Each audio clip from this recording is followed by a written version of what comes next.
Hello everyone, I'm Yumo, a Google Certified Innovator and the leader of Gigi Singapore. Currently, I'm running my own business in Singapore, teaching technology to both children and adults, and also teaching technology in English at an international school in Singapore. Today's topic is about my impressions after participating in the Google Champion Symposium in Singapore. Specifically, I'll be talking about three things. First, reuniting with my peers. Second, what made me glad to be involved with Google. And third, a message for those in Japan. I'll be sharing about the value of being different from others.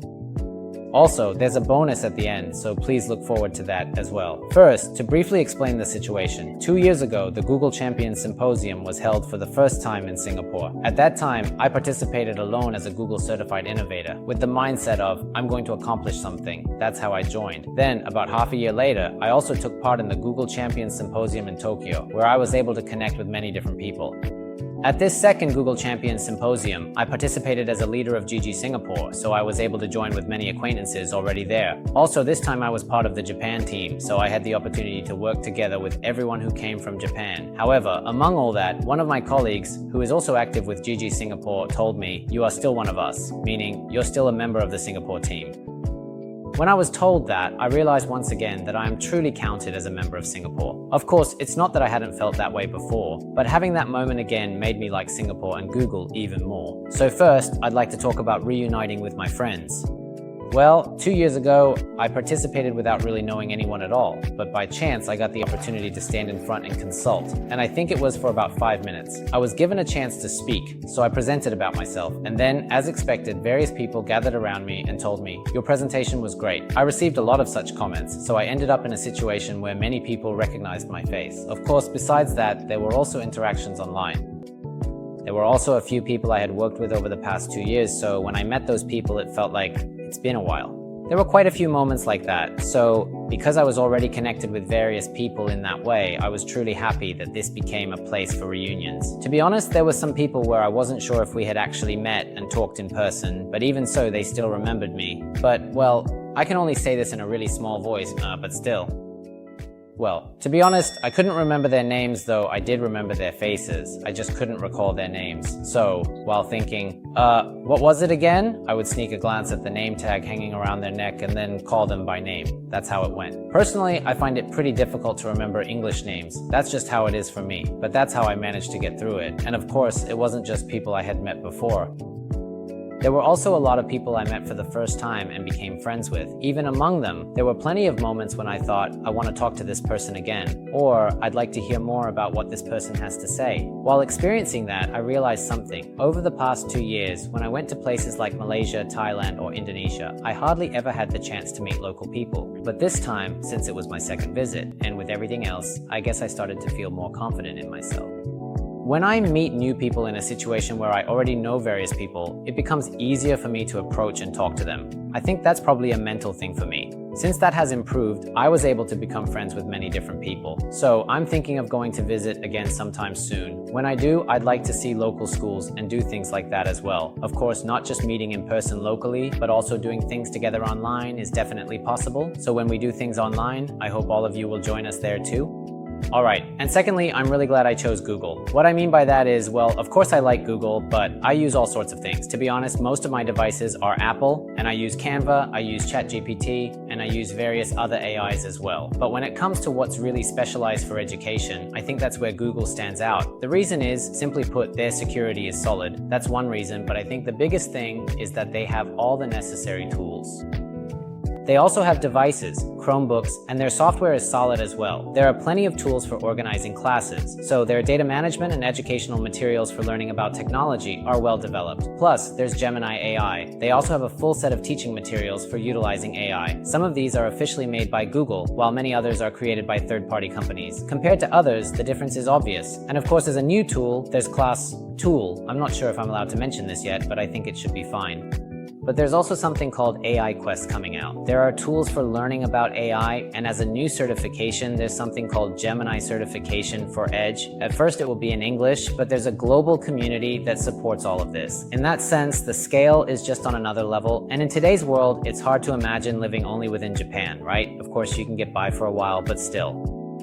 There are people who feel that it's still a bit difficult, right? I really think that's an important point. When it becomes normal to go out into the world, continuing to live without being able to do so might be a bit risky. And for those involved in education, teachers for example, if they don't know about these things, even though they want to show children more of the world, it becomes hard to do so, hard to talk about it. Isn't that a waste? That's what I think, and well, if I say things like that, people might say, no, that's just because you're in Singapore, or something like that. But how long are we going to keep saying that? I've been sharing this kind of message for probably several years now.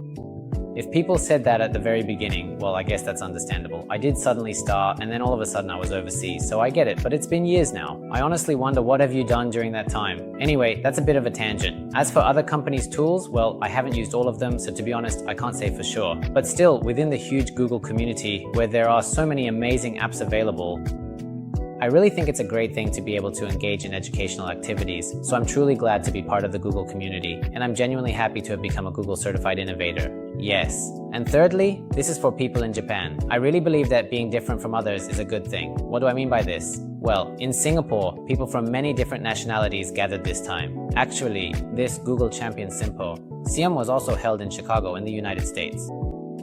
So they held it in Singapore and then also in Madrid, Spain and Sao Paulo, Brazil. I think in Europe, well, in Madrid, Spain, probably a lot of people from all over Europe will come. But for the Asia Pacific region, it was only held in Singapore. As for which countries people actually came from, Taiwan, Korea, Australia, Vietnam, Thailand, Malaysia, Singapore, Indonesia, Australia, Japan, and 2 more, India and Nepal, so that's 12 countries in total. Many educators gathered there, though of course, in some countries, only 1 person or just 2 people participated, and naturally everyone communicated in English, which was the common language. The circumstances in each country are surely different. I think their budgets are different too, and their values are probably different as well. What they consider important, for example, is definitely not the same. But the desire to do something through education is something everyone shares, and each country is trying to solve its own challenges within its own environment. To be honest, the way we speak English is completely different too. My English, for example, has a lot of Japanese characteristics, and if someone is from India, their English will have an Indian accent. If they're from Singapore, their English will sound Singaporean. If they're from Australia, their English will have an Australian accent. Everyone's different. But even so, we can still communicate properly. In Singapore, for example, there are people of Chinese, Malay, and Indian descent all mixed together, living side by side. Of course, there are also people from other countries as well. Sometimes when I'm out in the city or riding the bus, I've seen signs that say things like, make a difference. What that means is, let's try to create differences. In other words, let's do something to have a positive impact. As a kind of encouragement, they use the phrase, make a difference. But in Japan, I think there's a strong tendency to try to be the same as everyone else. For example, something I find really unsettling is how, during job hunting, everyone wears those identical black suits. I haven't really experienced it myself, so I don't fully understand it, but I wonder what that's all about. Also, in classrooms, everyone is told to face forward, or to follow the person in front. To be honest, telling everyone to face forward during class, or when I want them to pay attention, is something I say too. But what I really want to say is that it's okay to be different. And of course, when you're at school, the system requires everyone to do the same thing, and I think that's just how it is. But still, it's okay for everyone to be different, and it's fine to do things a little differently. I think it's important to have the flexibility in your heart to accept that. This time, there are a lot of people who came all the way from Japan to Singapore, spending about 6 or 7 hours to get here. Just that alone, compared to the Japanese people who didn't come. Honestly, I'm simply happy. I feel like these people are different. They spent both money and time to come all the way here to learn, and I really think it's great that they're different, that they're unique people. Of course, I know there are people who wanted to come but couldn't because of the timing, and probably in 2 years there will be another symposium somewhere in Asia. I don't know if it will be in Singapore again or in another country, but in terms of capacity, Singapore will definitely be a candidate. And next year, there will definitely be another Innovator Academy, that's for sure. That's what they said. Last year, it was held in Korea. But when you step into relationships that are different from usual, if you don't have the courage right now, please build it up by next year. When I say things like this, I think there are people who might think, someone like me, you might ask, how long are you going to keep saying that? But right now is the youngest you'll ever be in your life. You can't go back. So if you even have the slightest thought of wanting to try something like this, you should definitely take that first step. Of course, ideally, I think the best thing is to go to another country and participate in that academy. But if that's difficult, there are online options too. And for those wondering how to build up the courage, I really think this is important. For example, try eating something you don't usually eat, or if you go to a convenience store, try drinking something you don't normally drink, even just once. That's all it takes. In your everyday life, do something a little different, just a bit off from your routine, and enjoy that feeling of, I wonder what this will be like. By accumulating these small experiences, I think that when the time comes for you to take a big step, you'll be able to make that leap. So start with things close to home in your daily life. I recommend just taking one step forward, trying something different, giving it a shot. If this video has helped give you even a little bit of courage, that makes me happy. If you liked it, please give it a thumbs up, subscribe to the channel, and leave a comment. I'd really appreciate it. Alright then, let's meet again next time. See you. Here's a little bonus. So we didn't have a Q&A this time, but there was something called the Champions Playground. Well, how should I put it? It was kind of like a flea market. We were told in advance that people who wanted to talk would gather there. I think there were about 20 people, and each of us set up a booth. The attendees could move around freely and visit any booth they liked. It was that kind of event. What I introduced was how to use Whisk to mix images. I talked about creating images, and since there was also an automation that used those images, I introduced what kinds of things you could do with that automation. So, in terms of structure, there was a 1-minute hook and a 4-minute main part. Well, the 1-minute hook, I'll only show you a part of it, but this is how I did it. Here you go. I have a pixel art. I have a YouTube. Pixel YouTube. I have an animal pen. I have a YouTube. Animal YouTube. Pixel YouTube. Animal YouTube.